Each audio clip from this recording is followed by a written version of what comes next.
So I dropped out of grad school. It happens. And that's how you end up being $50,000 in debt and making $9 an hour, pouring people hot chocolate down the street.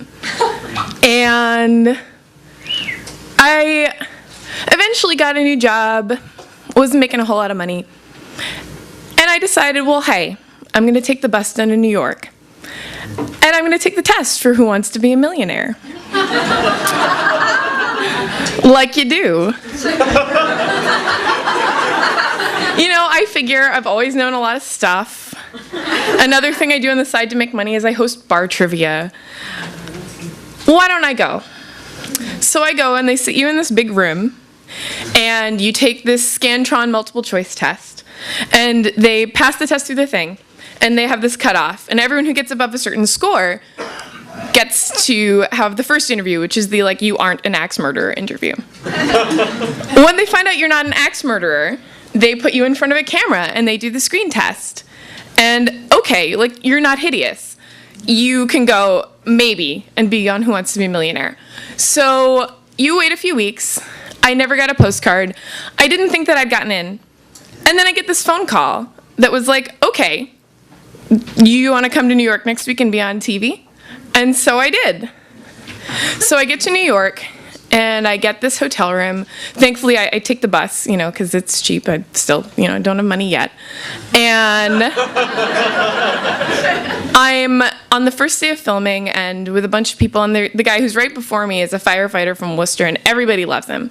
Everyone eats up his accent, and I'm like, well, you know, he and I got to be buddies in the back, but I don't really have a great accent. But they do this interview beforehand, and they say, so, like, why do you want this money? And I kind of was like, well, you know, student loans. And they were like, do you have a sweetheart? And I was like, well, yeah, there's this guy I've been dating for 5 years. And they're like, oh, so do you maybe want this money for a wedding? And I was like, well, maybe. And so I go on Millionaire, and I'm doing pretty well, actually. You know, I had to use a lifeline on my first question because it was a song that was popular when I was studying abroad. But then I was, like, doing really well, and I had $40,000. But they changed the rules, and so you don't actually have the levels anymore. So at any point before you hit the next level, if you get something wrong, you lose everything. But I got to the end of an episode, and there was a 45-minute break between episodes, and at that point I had like $30,000. And I thought, okay, I can really start to plan. What dumb thing could I possibly do? I will walk away. Whatever happens, I will walk away. Let me tell you, you do not walk away. So they're asking questions, and I was like, Teddy Roosevelt, and like Ratatouille. And then they asked this question about chess, and I don't play chess. But I figured I could make a guess. And all the people you know are behind you. And my boyfriend at the time, he was a chess player, and apparently the camera just swooped in onto his face, on his sad red face, as I give the wrong answer and lose everything. $40,000, which could have changed my life. And you can't say what happened until it airs. And I had just started my new job. And everyone knew that I was going on Millionaire, and they were going to watch it all in the break room at lunchtime. And everyone was like, are you going to tell me what happened? Are you going to tell me what happened? And then the press, like, it's in the paper, they're like, girl from Needham on Who Wants to Be a Millionaire. And one of the things that they said was, she's going to use the money to pay for her wedding.